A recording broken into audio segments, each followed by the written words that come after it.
Guys, Dubai Airport Terminal 1 na naman tayo dahil susunduin natin ang client natin na nanggaling sa Pilipinas papunta dito sa United Arab Emirates. So, tatanungin na naman natin itong client na to kung ano ang pinagdaanan niya sa immigration sa Pilipinas at syempre dito sa UAE. So, kamustahin natin kung paano ba yung pagpaprocess natin sa kanya ng kanyang OWA, OEC at ang kanyang pagpipidos. Excited na ba kayo makita siya?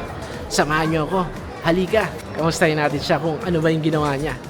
Let's go! Yan, so kamusta naman po Mr. Ian ang biyahe niyo sa Dubai? Welcome sa Dubai! So ayan, welcome sa Dubai Mr. Ian. So kamusta naman yung biyahe niyo sa aeroplano? Okay naman po, sir. Mga ilang oras yung biyahe mo? 9 hours. 9 hours, dire-diretso no? Oo. So nakatulog ba naman kayo sa biyahe niyo? Hindi po, sir. Hindi. Bakit naman hindi? Pero ano ba kayo? Kumain na ba kayo? Busog ba kayo? Kumain kayo dun sa aeroplano? Oo, kumain po dun. Kamusta naman ang pagpasok mo sa immigration natin sa Pilipinas? Ano-ano yung mga papel na hiningi sa'yo? Ano yung mga hinanap sa'yo na papeles ng immigration officer natin sa Philippines? Yun po ay ano lang po yung inanap nila eh. Yung OEC lang. Saka yung passport. OEC tsaka passport. Oo po. So yun yung pinaka-importanting Dokumento. dokumento natin para makapasok tayo sa Philippine immigration natin. Kamusta naman kayo? Kinabahan ba kayo sa immigration natin sa Pilipinas? Hindi naman po, sir, kasi hindi naman po mahirap. Hindi mahirap, no? Kasi kompleto ang dokumento natin. So first time nyo po ba mag-abroad? Opo, first time. Saan kayo sa Pilipinas? Sa Mindanao po lang sa Banga. Kung hindi naman masamang itanong, ilang taon na po kayo? 24. 24? Kaya pala mukhang matang bata pa po kayo niyan. So ang tanong dito is, ano ang magiging trabaho nyo dito sa UAE? Trabaho ko po dito is assistant painter. Assistant painter. Painter ng mga sasakyan? Hindi po, yung mga like, ano po, yung building, Sa mga building, gano'n. mga door, ayan, mga, ano po, mga, marami pa po silang product. So may kamag-anak po ba kayo dito sa UAE? Oo po, ito siya po. Si ate. Kapatid niyo po pala si Ito ate. yung asawa niya. Ayan. Sige, tatanungin din natin sila mamaya. So ito na nga. Ano ang pakiramdam na nakarating na kayo dito sa UAE? Nakabahan po. Bakit naman kayo kinakabahan? Hindi ko po alam bakit. Pero masaya. Ano, Masaya. Hindi ko explain, no? Siguro halo-halong pakiramdam yan kasi masaya, kinakabahan, excited. Excited na ba kayo makapag-start ng trabaho nyo? Opo. Para magkapag-ipon dyan. Yes, ganoon naman talaga kasi syempre pagdating sa Pilipinas, ano mang ginagawa mo sa Pilipinas kung nasa Pinas ka? Trabaho ko po doon is yung sa Unified. Ano yung Unified? Ano yun, sa Pineapple. Parang dito po kami sa nagtatrabaho sa sa field. Maintenance po kami. Maintenance sa mga pineapple. Oo po. Ano yung ibig sabihin ng pineapple? Yung talagang kinukuha niyo sa farm, gano'n? Hindi, kami yung po yung kumukuha ng mga alimbawa. Kami yung po yung umaalis ng mga damo. Parang kiniklear nyo muna. Oo. Tapos saka idadalhin sa mga manufacturer, parang gano'n. Opo. Okay. So, may naiwan bang jowa sa Pilipinas? Wala po. So, dito pala magkakajowa. Natatawa si Kuya.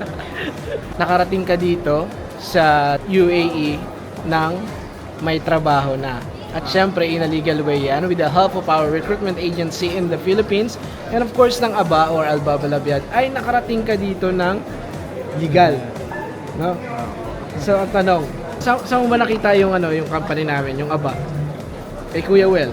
Kaya So, si ate pala ang may kagagawan kung bakit nandito ka. Congratulations kasi pagdating mo dito sa Dubai, ay may trabaho ka na. At syempre para makaipon, para din sa future, di ba? pamilya. So congratulations. At syempre, ito yung sasabihin natin pang mga nakakarating dito sa Dubai. Welcome to Dubai! Dubai! So guys, we're going to interview and ask a question with Mr. Komar. This is the employer of Classic Court. Classic Court. Classic Court Metal Industries. So what is the Classic Court industry? Basically, we are painting industries. We are doing painting like industrial level. To the building and other houses, something like that? No, like we are giving service for manufacturers. Like there are many metal manufacturer, aluminum manufacturer. We are giving them coating services. Okay, so where is this located, your company? We are in DIC, Dubai Industrial City. This is the first time you hired a Filipino in Yeah, your Philippines company? is first time because we was heard this process is very difficult and Yes. How did you know our company? Like the Aba or Alba Bulabian? Is it because of your wife? I believe yeah, by my colleague and they heard some good reviews and yes, this is the good experience we had. Yes, and also thank you so much for the trust. And how was the process of these documents? No, for me this was for really like what was hard because we was this was our target to bring this guy. So when we contact with your colleagues, so this is yes what document they want and if we are also a genuine company we can provide, there is no issue, we provide, and the rest thing was really headacheless. We especially your team here and especially your I appreciate your team in Philippines. They did good job. They was keep communicating because there is this quite lengthy process. This is not easy process. Yes, Yeah. but it's a legal process. Yeah, that is fact. Yeah.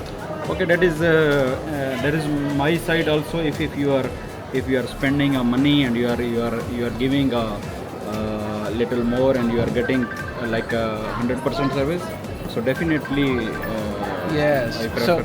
why do you give a tourist visa if your employee from the Philippines? It's gonna be a employment visa, right? Not tourist. It's employment Yeah, visa. it's an employment visa. Because before other Filipinos they're going here like a tourist visa, and they're going what to I understand from process, Yeah. like I have both option when we have company and we can give, we can sponsor also. So what I feel this one residence visa is fine. Yes. So even tourist visa is comparing with this residence visa is quite cheaper. But this is what I see. Okay, you are paying and you are getting 100%. Your person is coming. Yeah, So that's why I that's chose very it. sure. Yeah, How many weeks until your employee? No, I do understand there is this process takes time. This because this here officials Philippine consulate is involved there also. So whatever the time your team was told, like 2 weeks and 1 week, whatever. So it was within that time. Yeah. Yeah. So do you recommend our company about our Alba Labiad? Yeah, sure. Yeah. All right. So thank you so much and congratulations. And of course, here's Ian Mark. So thank you so much for your Thank you. trust and Yeah, of sure. course, yeah. Thank you so much, Mr. Kumar.